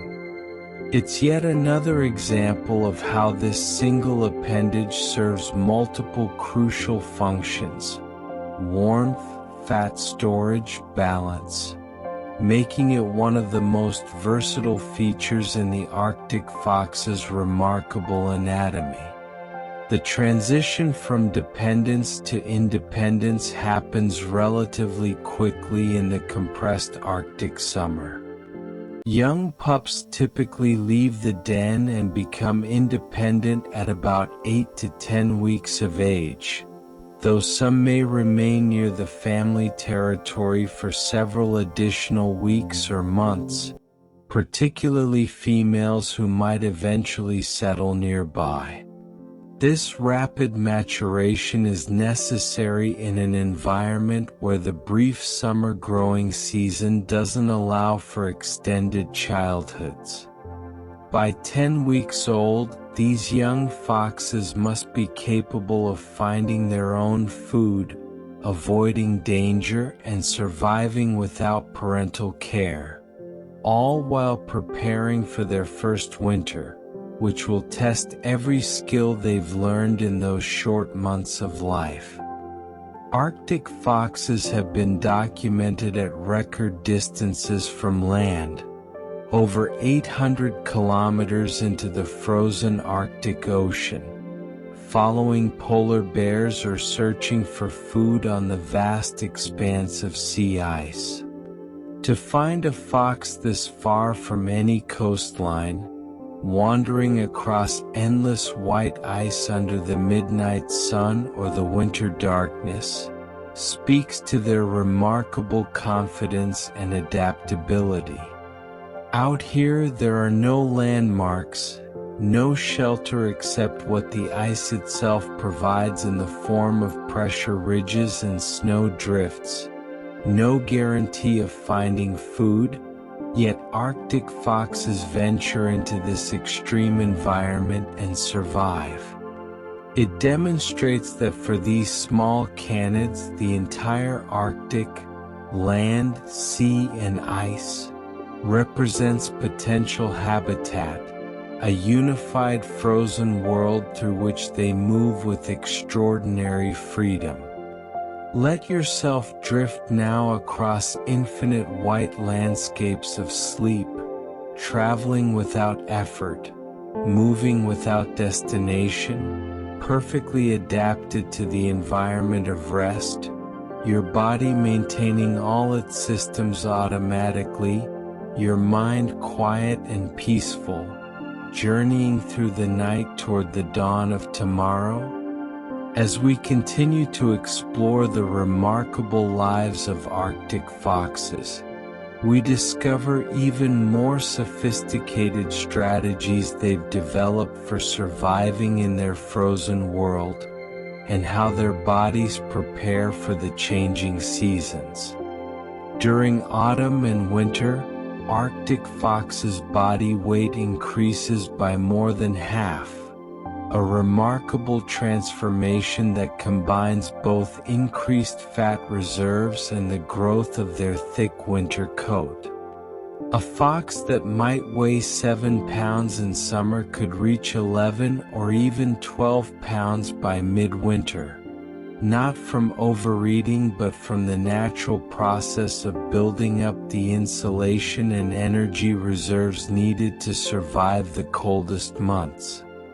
The fat accumulates beneath their skin and around their organs, while simultaneously their winter fur grows in longer, denser, and heavier than their summer coat. This combined weight gain represents a sophisticated preparation for winter, the fox's body automatically responding to shortening days and dropping temperatures by transforming itself into a cold-adapted survival machine. One of their most important food sources during certain seasons requires impressive collection skills. Arctic foxes acquire snow goose eggs at a rate of 2.7 to 7.3 eggs per hour, and they store 80 to 97% of what they collect rather than eating them immediately. During the brief period when ground nesting birds like snow geese are incubating their eggs, Arctic foxes become focused egg collectors, systematically working through nesting colonies. They carry the eggs carefully in their mouths to cache sites scattered throughout their territory, burying them in the cool soil or tucking them into rocky crevices. This remarkable caching behavior transforms a temporary abundance into a long-term food supply, the fox working efficiently to store as much as possible while the opportunity exists. The longevity of these cached eggs is astonishing. Cached eggs can still be eaten after a year, with their metabolizable energy decreasing by only about 11% after 60 days. A fresh goose egg contains approximately 816 kilojoules of energy, a substantial meal for a small fox. Even after spending weeks or months buried in the cold Arctic soil, these eggs remain nutritious and safe to eat. Researchers have found evidence in fox scats that eggs cached during summer are accessed and consumed during the following winter, and that eggs stored one summer are even eaten the following spring just before reproduction begins. The Arctic's cold temperatures act as a natural refrigeration system, preserving these protein-rich foods indefinitely, allowing foxes to draw upon summer's abundance during winter's scarcity. The seasonal movements of Arctic foxes follow predictable patterns tied to food availability and breeding cycles. In fall and early winter, Arctic foxes travel seaward toward the coasts, while in late winter they tend to range in the opposite direction back inland. This directional movement isn't random but reflects where food is most likely to be found during different seasons. As autumn arrives, they move toward coastal areas where they can scavenge marine mammal carcasses left by polar bears, access seabird colonies, and potentially venture out onto forming sea ice to hunt. As late winter approaches and the breeding season draws near, they move back inland toward their traditional denning areas, returning to the territories where they'll raise their young during the upcoming summer. These seasonal migrations create predictable patterns across the landscape, foxes following ancient routes based on generations of accumulated knowledge. The genetics underlying their remarkable coat colors has been precisely identified. The MC1R gene is the sole causal gene determining whether an Arctic fox will be white or blue, a remarkably simple genetic basis for such an important adaptive trait. The MC1R gene, which stands for melanocortin-1 receptor, controls the production and distribution of pigments in the fur. A specific variant of this gene produces the white morph that turns brown in summer, while a different variant produces the blue morph that remains dark year-round. This single gene difference has profound effects on where foxes can most successfully live and hunt, influencing their entire survival strategy. Research has even suggested that blue foxes who are heterozygous, carrying one copy of each variant, may have higher fitness than homozygous white foxes in certain conditions, particularly during years when rodent populations are increasing. When fierce storms sweep across the Arctic foxes don't simply endure them. They use the snow itself as shelter. During blizzards, Arctic foxes tunnel into snow banks to create temporary shelters, digging quickly through the soft snow to create small chambers where they can wait out the worst weather. These snow dens, though temporary and simpler than their permanent underground homes, provide crucial protection from wind that can drop the effective temperature far below the actual air temperature. Inside the snow cave, protected from the scouring wind, temperatures can be significantly warmer than outside. Still below freezing, certainly, but survivable and far less demanding on the fox's energy reserves. They might remain in these snow shelters for hours or even days until the storm passes, curled tightly with their tail wrapped around them, conserving every bit of warmth. The average dimensions of an adult Arctic fox reveal their compact efficiency. The total length of an Arctic fox, including its tail, averages about 43 inches, approximately 109 centimeters, making them remarkably compact animals. Of this length, roughly 15 inches belongs to that magnificent tail, leaving about 28 inches for the head and body combined. This compact total package, when combined with their short legs that keep them close to the ground, creates an animal with minimal surface area exposed to the cold. Every inch of their body is purposeful, every proportion optimized through countless generations of natural selection to create the most efficient possible design for Arctic survival. Rest now in your own perfect proportions, your body exactly the right size and shape for your life, every part serving its purpose, systems balanced and efficient, drifting deeper into the perfect shelter of sleep where storms cannot reach you and warmth surrounds you completely.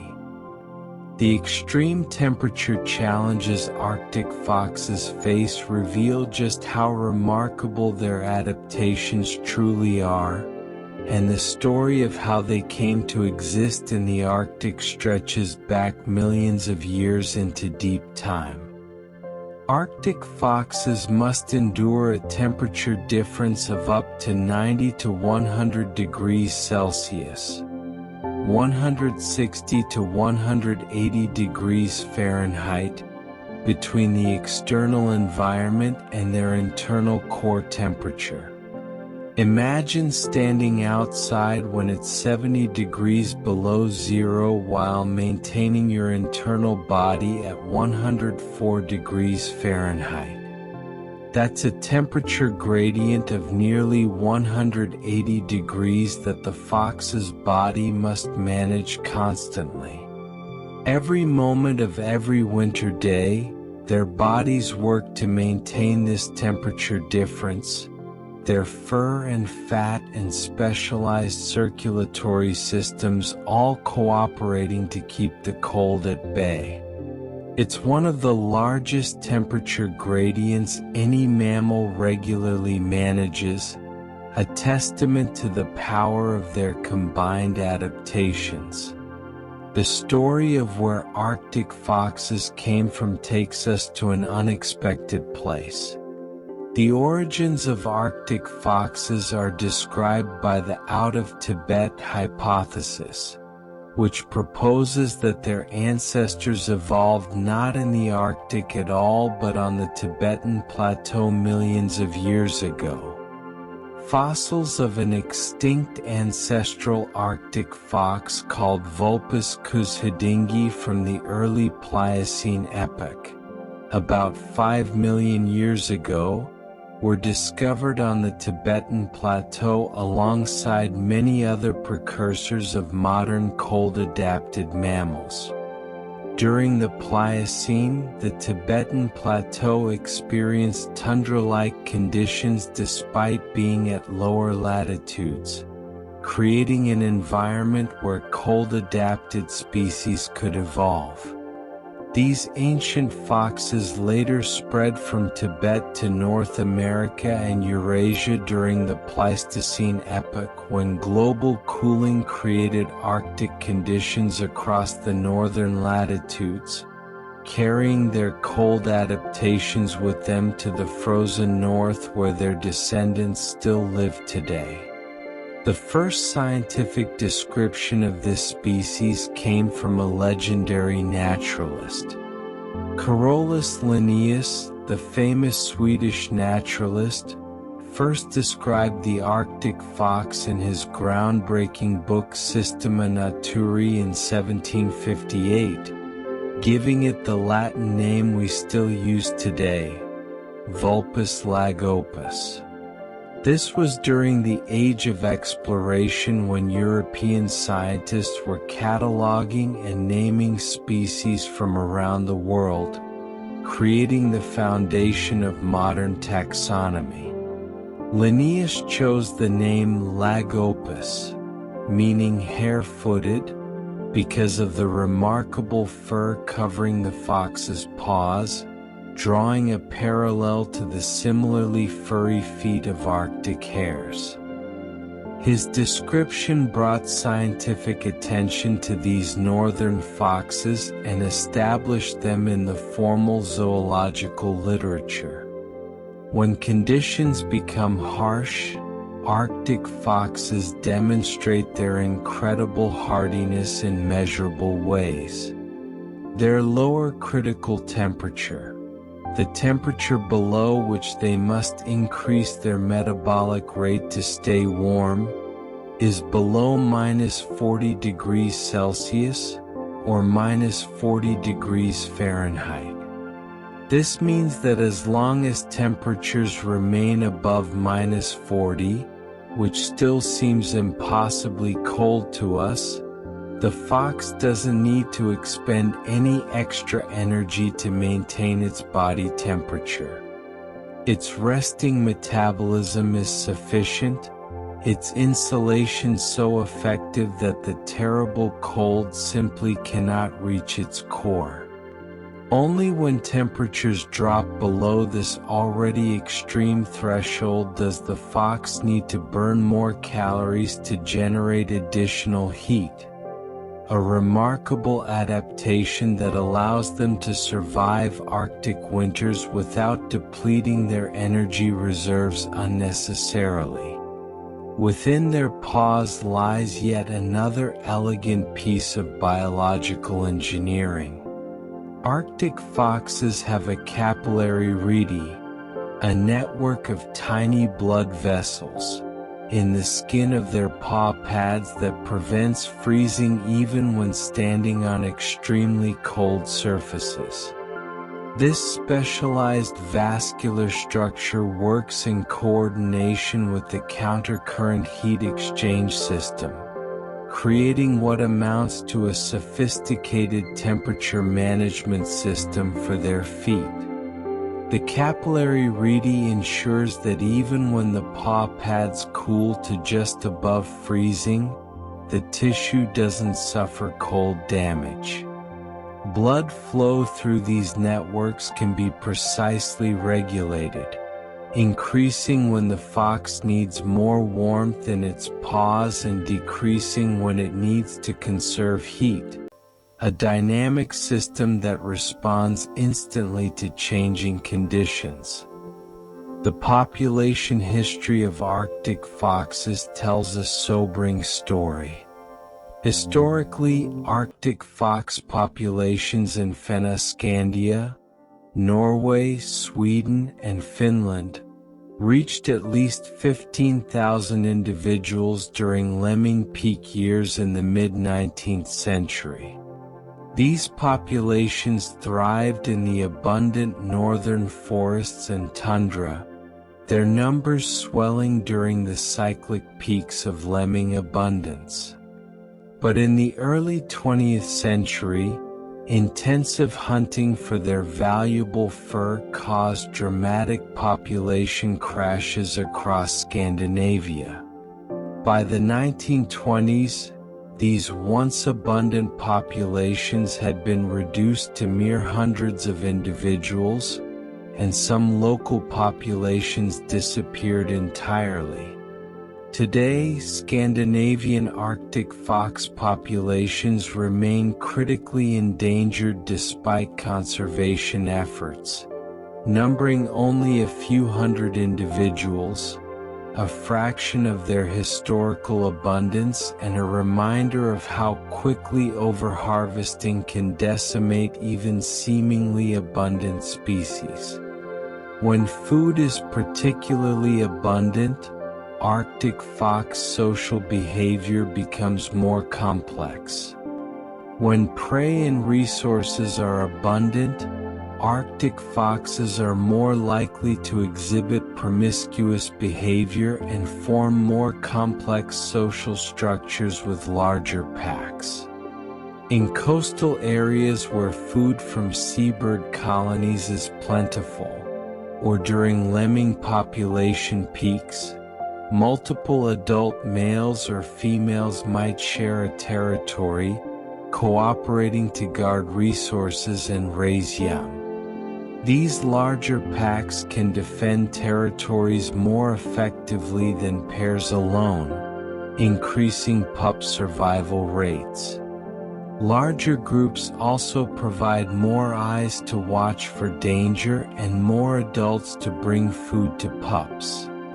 However, this social flexibility disappears when food becomes scarce.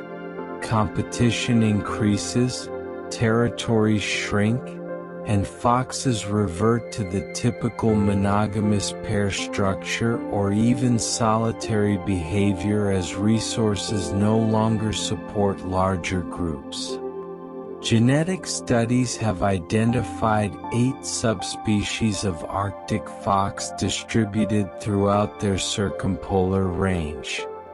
These subspecies reflect populations that have been geographically isolated for extended periods, developing subtle genetic differences while maintaining the core characteristics that define the species.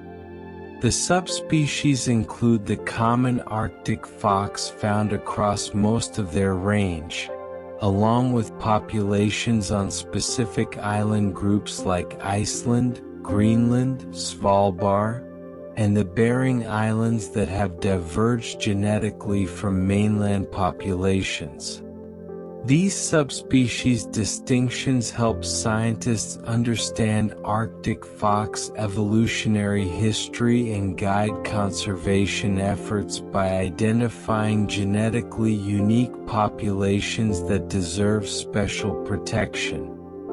Feel yourself part of an ancient lineage now, connections stretching back through millions of years. Your existence the current expression of adaptations refined across countless generations, resting in the knowledge that you too are perfectly designed for your moment in time. Arctic foxes continue to surprise us with their abilities and behaviors, revealing sophisticated strategies for survival and reproduction that have been refined over millennia in their frozen homeland. Both parents share equally in rearing their young, a cooperative parenting strategy that increases pup survival in the demanding Arctic environment. While the mother stays with the newborn pups during their first vulnerable weeks, nursing them and keeping them warm, the father hunts and brings food to sustain her. Once the pups are weaned and begin emerging from the den, both parents work tirelessly to feed the growing litter. They take turns watching over the pups while the other forages. Both bring prey back to the den, and both teach the youngsters essential survival skills. This shared parental investment means that pups receive twice the care and attention, learning from both parents' experience and benefiting from the combined hunting success of two adults rather than one. Their survival from infancy to adulthood is never guaranteed. Only approximately 10% of juvenile Arctic foxes survive to maturity in lean years when prey is scarce. During the crashes of lemming population cycles, when food becomes desperately scarce, most young foxes perish in their first winter. Some succumb to starvation directly, while others become too weak to escape dangers or to maintain their body temperature during extreme cold snaps. Those who survive these challenging years tend to be the strongest, the smartest, or simply the luckiest. Natural selection in its rawest form, ensuring that only the most capable individuals pass their genes to the next generation. In good years when lemmings are abundant, juvenile survival can reach 50% or higher, demonstrating how tightly the fate of young foxes is tied to the availability of their primary prey. During warmer weather, Arctic foxes face a different challenge than cold: the risk of overheating beneath their thick fur. They use their noses for evaporative cooling to prevent their brains from overheating, a mechanism similar to how dogs pant to cool down. Even their summer coat, though thinner than winter fur, provides substantial insulation that can become a liability when temperatures climb. By breathing rapidly through their noses, moisture evaporates from the nasal passages, drawing heat away from the blood flowing through the many small blood vessels in this region. This cooled blood then flows to the brain, preventing dangerous temperature rises that could impair cognitive function.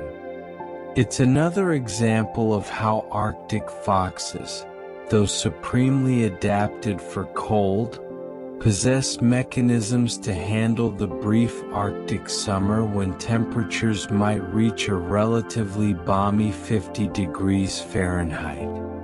The construction of their dens reflects geological knowledge passed down through generations. Arctic fox dens are built in frost-free, slightly raised ground formations called eskers, which are long ridges of sedimentary material deposited by ancient glaciers.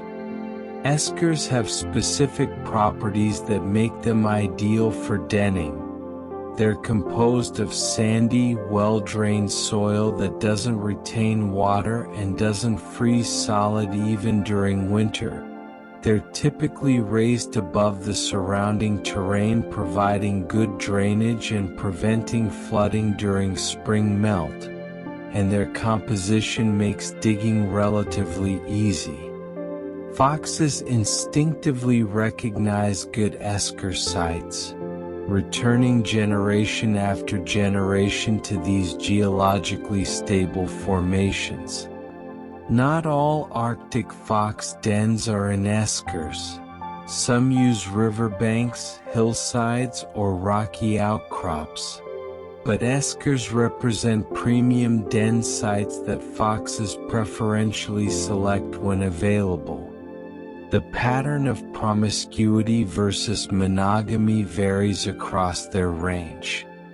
In Scandinavia, more complex social structures are common compared to other populations, likely due to the presence of red foxes that create competition pressures encouraging Arctic foxes to form larger defensive groups.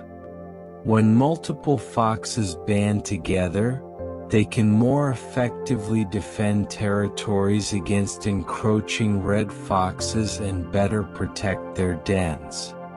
Conversely, Iceland has the most prevalent monogamy among Arctic fox populations, with nearly all breeding groups consisting of simple pairs. Iceland has no native predators or competitors. It's the only mammal native to the island, so Arctic foxes there don't face the same pressures that drive cooperative breeding elsewhere. Resources in Iceland, though not abundant, are stable enough that pairs can successfully raise young without help, and the lack of competition means territories don't need to be defended by larger groups. Their exceptional olfactory abilities extend to detecting opportunities far across the frozen landscape. Arctic foxes can smell marine carrion and other resource hotspots from as far as 40 kilometers away, nearly 25 miles across empty tundra or frozen ocean. When a whale washes ashore, when a walrus dies on the ice, or when a seal carcass becomes accessible, the scent molecules drift on Arctic winds, eventually reaching the noses of foxes many miles distant. Once detected, the fox might travel for hours or even days to reach this food bonanza, guided entirely by scent. This long-range olfactory detection transforms the vast, seemingly empty Arctic into a landscape rich with information, allowing foxes to locate food sources they could never find by sight alone. Their auditory system is specifically adapted for directional hearing. Their small forward-pointing ears are highly directional, able to pinpoint sound sources with remarkable precision. Unlike animals with large, mobile ears that can swivel independently to triangulate sounds, Arctic foxes have fixed, forward-facing ears that act like parabolic reflectors, gathering sound waves from in front of them and channeling them into the ear canal. This directional arrangement means the fox must turn its head to scan for sounds. But once pointed in the right direction, the ears provide exceptional clarity and localization. When listening for lemmings beneath the snow, this directional hearing allows them to determine not just the general area where the sound originates but the precise location, accurate enough to guide their spectacular pouncing attacks. During particularly severe winters or lemming population crashes, entire populations may experience reproductive failure, with no foxes successfully raising pups that year. When conditions become too harsh or food too scarce, adult foxes' bodies don't enter reproductive condition. The females don't come into estrus, the males don't produce viable sperm. This reproductive suppression is an evolutionary adaptation that prevents foxes from wasting energy on reproduction during years when pups would have little chance of survival anyway. The adults instead focus entirely on their own survival, conserving resources and living through the difficult years so they can breed again when conditions improve. This strategy, though it means a year without offspring, increases the adult's chances of surviving to breed multiple times across their lifetimes, maximizing their total reproductive success over the long term. Let go of all striving now, trusting that sometimes the wisest choice is simply to rest, to conserve your energy, to wait for better times without forcing anything, knowing that seasons of rest are as important as seasons of activity. As we reach the final moments of our time with these remarkable Arctic wanderers, let us hold close a few last truths about their existence and what they teach us about resilience, adaptation, and life at the edge of survival. From the 1920s to the mid-1970s, Arctic fox fur was characterized as the most important asset traded by the Inuit in Canada to secure cash and other valuable goods. For northern indigenous communities, these foxes represented not just a source of warm clothing but economic connection to the outside world, a renewable resource that could be carefully managed to provide income. Traditional trapping methods were typically sustainable, with trappers understanding population cycles and leaving enough foxes to replenish their numbers. However, the commercial demand for Arctic fox pelts during this period was intense, driven by fashion markets in Europe and North America where the white winter fur commanded premium prices. This history reminds us that Arctic foxes have long existed at the intersection of human economies and Arctic ecosystems, their value recognized by those who share their homeland. Arctic foxes can detect young ringed seal pups in their snow dens by sound, employing the same listening techniques they use to locate lemmings. Ringed seals create birthing lairs beneath the snow on sea ice, where females nurse their white-furred pups in the shelter of these frozen chambers. The pups make sounds, vocalizations to their mothers, movements within the den, that Arctic foxes can hear from above. Once located, the fox employs the characteristic high leap and downward pounce, breaking through the snow roof of the lair.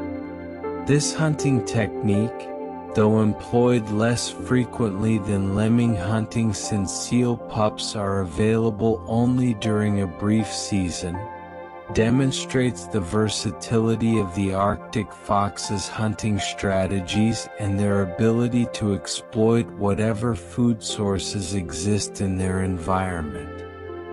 Throughout their range and across all their behaviors, one theme emerges consistently. Arctic foxes exemplify remarkable flexibility and adaptation, adjusting their social structures to available resources, altering their diets with seasonal changes, traveling vast distances when necessary but maintaining territories when possible, and surviving extremes that would defeat most other creatures their size. This flexibility, this refusal to be constrained by a single strategy or approach, represents perhaps their most important adaptation of all. In an environment as unpredictable and extreme as the Arctic, rigid specialization would be a death sentence. But Arctic foxes are generalists in the best sense, capable of eating almost anything, living almost anywhere within their frozen realm, adjusting their behavior to match circumstances, surviving through intelligence and adaptability rather than overwhelming physical power or narrow specialization. These small foxes represent hope in a changing Arctic. As climate change reshapes their world, Arctic foxes demonstrate the capacity to adjust, to learn, to find new ways forward even as old patterns break down. Though they face serious challenges, competition from red foxes, loss of sea ice, shifting prey distributions, they persist, showing us that life finds ways to continue even as the world transforms.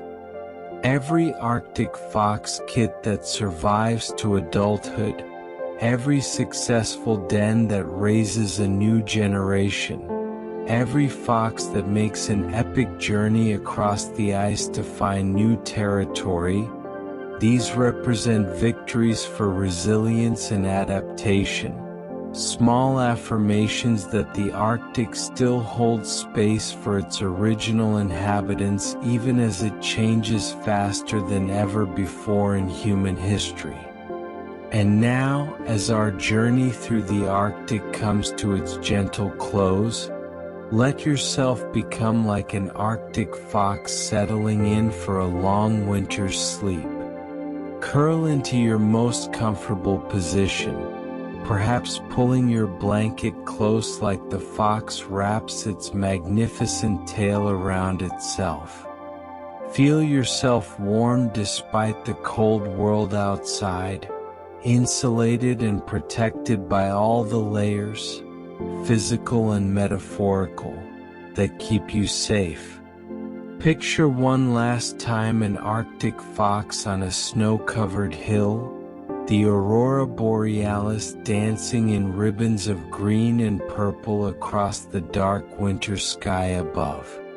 The fox pauses, looking back over its shoulder, and in that moment, you understand what it means to be perfectly adapted to your place in the world, to carry within you everything you need to survive whatever comes, to be both small and mighty, vulnerable and resilient, alone and yet connected to everything around you. The fox turns and continues on its way, disappearing into the white landscape, becoming invisible against the snow, its footsteps silent on the frozen ground. The aurora fades, the stars wheel overhead in their ancient patterns, and the Arctic settles into its deep winter peace. And you too settle now into peace, your breathing slow and steady like the fox at rest, your body temperature perfectly regulated, your consciousness drifting into the white landscapes of sleep where time flows differently and dreams carry you through the long, dark night toward the promise of dawn. Sleep now, sleep deeply. The Arctic foxes are sleeping too, curled in their dens throughout the frozen north, tails wrapped around them, hearts beating slowly, surviving through rest and patience and the accumulated wisdom of their kind. Let their peace be your peace, their warmth be your warmth, their endurance be your endurance. The Arctic holds you gently now. Good night.